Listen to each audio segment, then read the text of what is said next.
20របៀបប្រមូលផ្ដុំមុខទំនិញឲ្យមកនៅជិតគ្នា filter បើសិនជានៅក្នុងបញ្ជីឈ្មោះផលិតផលរបស់យើងមានមុខទំនិញច្រើនមុខហើយវាពិបាកនៅពេលដែលយើងរកមើលម្ដងនោះយើងត្រូវដាក់ filter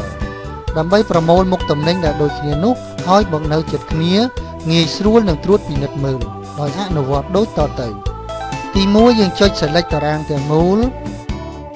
ទី2យើងចុចនៅលើមេនុយ data ទី3យើងចុចនៅលើ filter ទី4យើងចុចនៅលើសញ្ញាក្បាលព្រួញចុះក្រោមដើម្បី select រកទិន្នន័យយើងចុចនៅពីមុខ select all ដើម្បីដាក់ឬដោះ tick ពីមុខពាក្យដែលមានទាំងអស់នៅខាងក្រោមចុចឲ្យចេញសញ្ញា tick នៅពីមុខឈ្មោះទំនិញដែលយើងចង់ឲ្យវាបង្ហាញ